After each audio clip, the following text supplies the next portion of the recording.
I once skipped a quick regulator check because I was running late for a drift dive in Cozumel.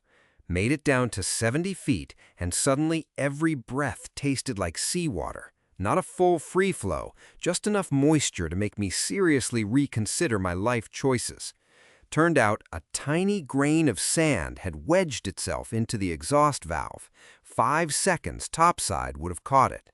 I'm Marcus Okafor, PADI Master Scuba Diver Trainer and Technical Dive Equipment Specialist. You're listening to the Scuba Gear Lab podcast. Quick heads up before we dive in.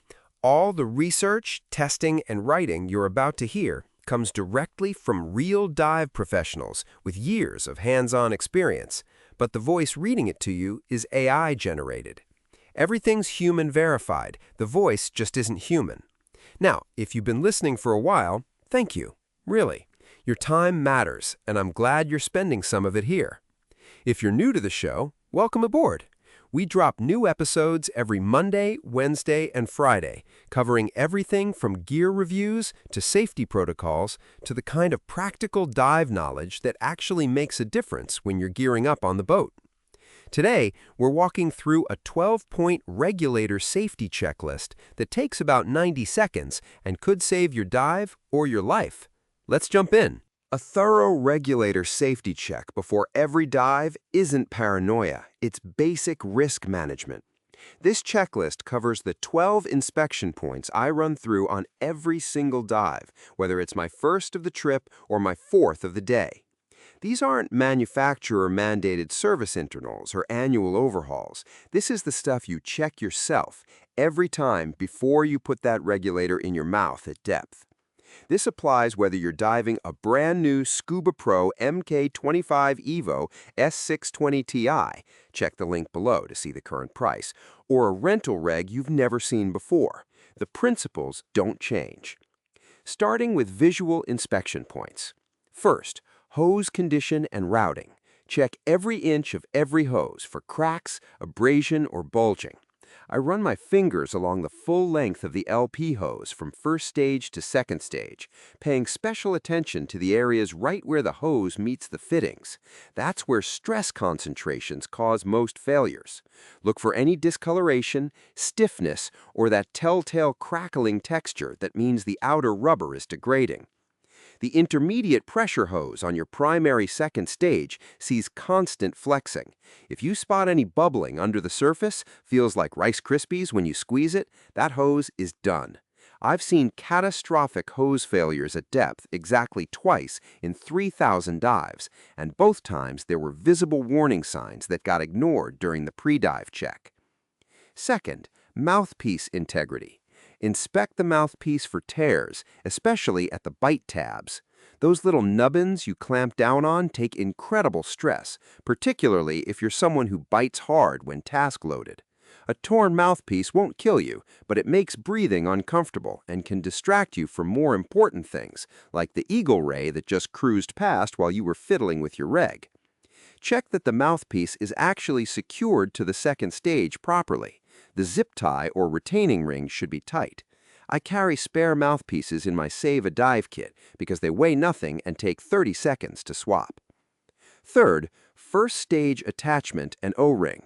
Verify your first stage is hand tight on the valve, not wrench tight, not finger loose. Open the dust cap if you're using yoke, or inspect the filter if you're on DIN, and look at that little green or black O-ring that seals the connection. Any visible nicks, flattening, or debris stuck to it means you need to replace it or clean it before pressurizing. For DIN connections, make sure the threads are clean and the O-ring isn't pinched or extruded. A proper DIN to yoke adapter should be treated the same way. I've watched divers blow O-rings on the boat because they rushed this step and cross-threaded the connection. If you hear a leak when you pressurize, shut it down immediately. Don't try to tighten through it. If you're diving in environments where silty sediment is common, this check matters even more. A single grain of sand between the O-ring and the tank valve can cause a slow leak that wastes your gas and potentially strands you on a remote site. Understanding how scuba regulators work helps you grasp why this seal is so critical. Fourth, purge button movement. Press the purge button on both your primary and alternate second stages. It should move smoothly with no sticking, and it should spring back immediately when you release it. A sticky purge usually means salt buildup or a failing spring, both of which can lead to free flows at depth. When you purge, the airflow should be strong and consistent, no sputtering, no delays. If the purge feels mushy or takes a second to engage, something's wrong with the lever or the poppet inside the second stage.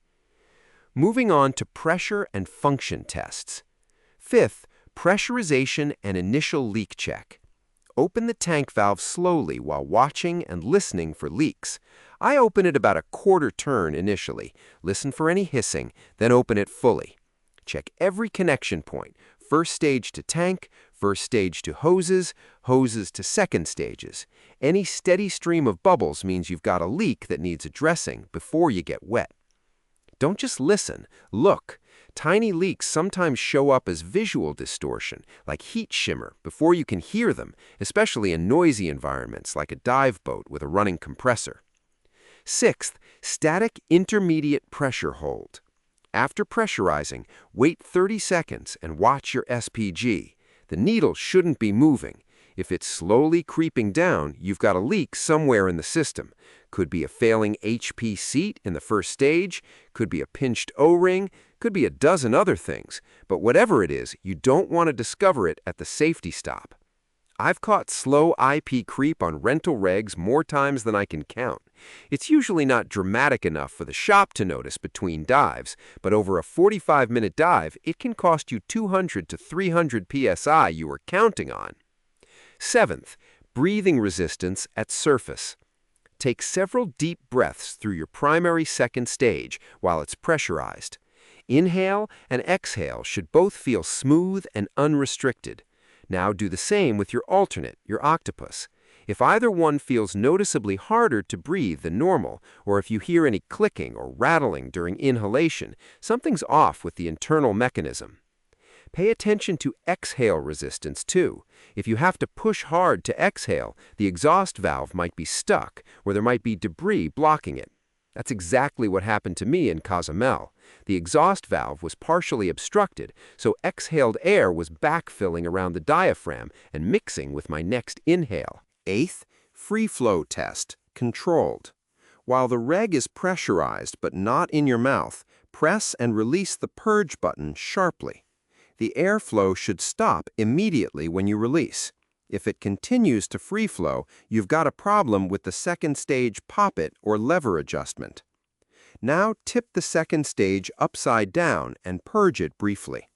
Some regs are more sensitive to orientation than others, but a well-maintained second stage shouldn't free flow just from being inverted. If yours does, it needs adjustment. And if you're headed for cold water, anything below 50 degrees Fahrenheit, that sensitivity will get dramatically worse at depth. Cold water diving demands regulators specifically designed for thermal stability, but even cold-rated regs need this basic free flow check. Now let's talk about control and safety systems. Ninth, alternate air source accessibility. Can you reach your octopus in one smooth motion with your right hand? Time yourself. It should take less than 2 seconds from decision to reg in hand. If it's tucked into a BCD pocket, clipped somewhere awkward, or dangling behind your tank, you're introducing unnecessary task loading into an emergency scenario. I use a magnetic breakaway holder that keeps my alternate secured to my right chest D-ring. Triangle of accessibility. It should be somewhere in the zone from your chin to your lower ribs, clearly visible and impossible to miss by feel alone. Also, check that your alternate's mouthpiece cover, if you use one, actually comes off easily. I've seen divers fumble with stuck mouthpiece caps during out-of-air drills. Not the time to discover that the little rubber keeper has dry-rotted into concrete. 10th, SPG accuracy verification.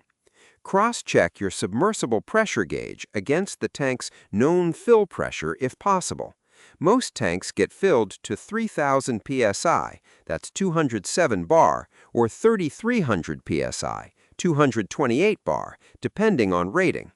If your gauge is reading 2700 psi on a tank that was just filled, either the tank is short or your gauge is reading low.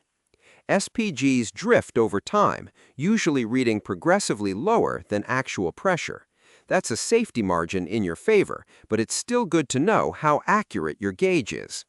I replace SPGs every 3 to 4 years, regardless of whether they seem fine, because depth accuracy matters more than age.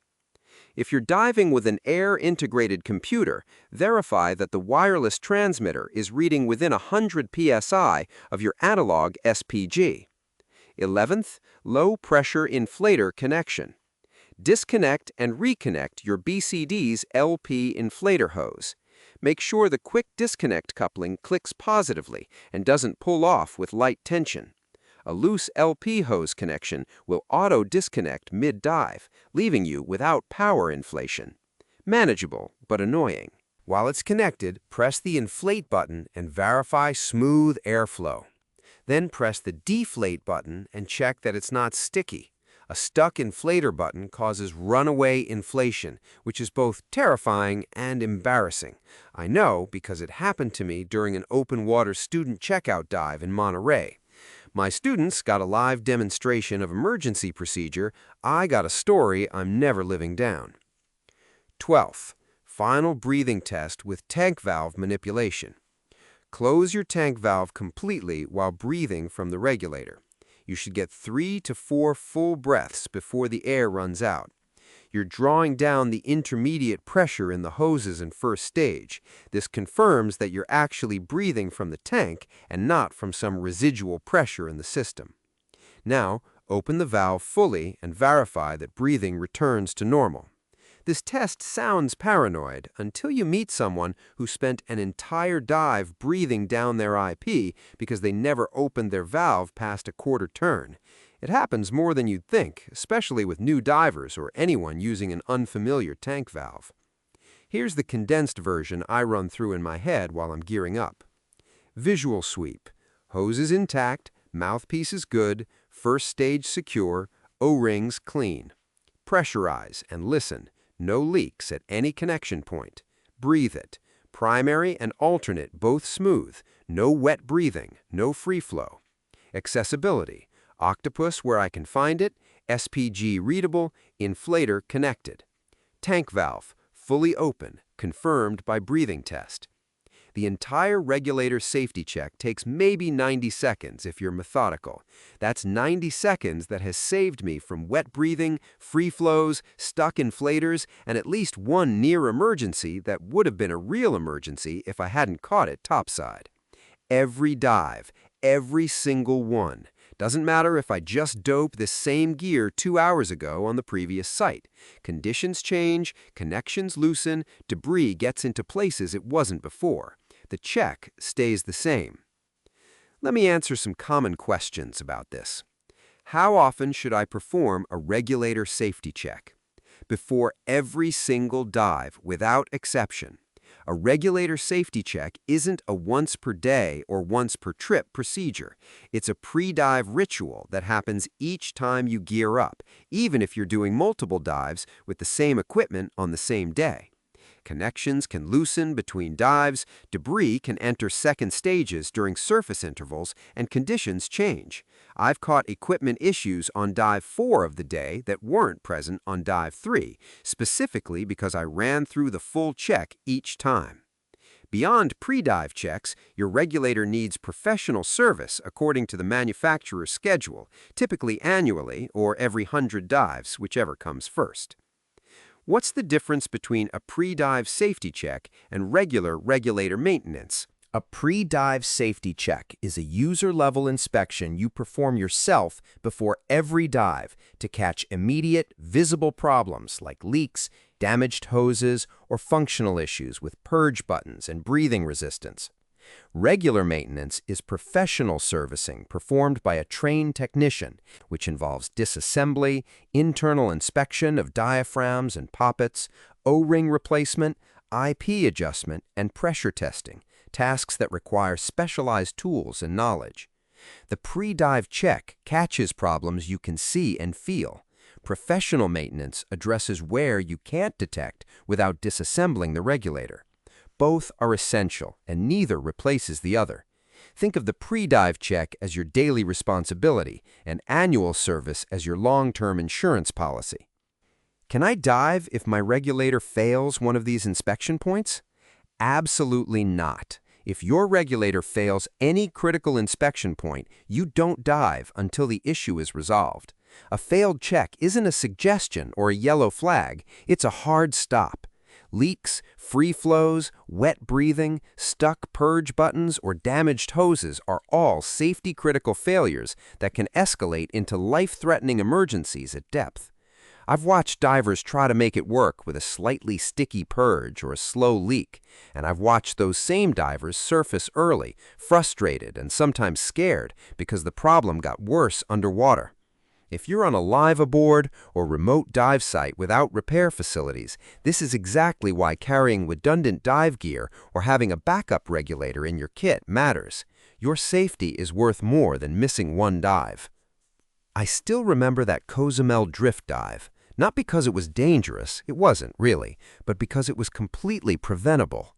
Every breath tasted like salt water and regret. Since then, the regulator safety check has been as automatic as checking my mask strap or verifying my tank pressure. Here's what the dive industry doesn't always tell you.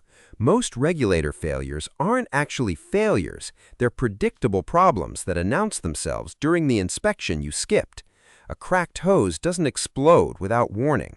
A sticky purge doesn't suddenly appear at 80 feet. A leaking first stage connection gives you bubbles topside before it gives you an emergency below.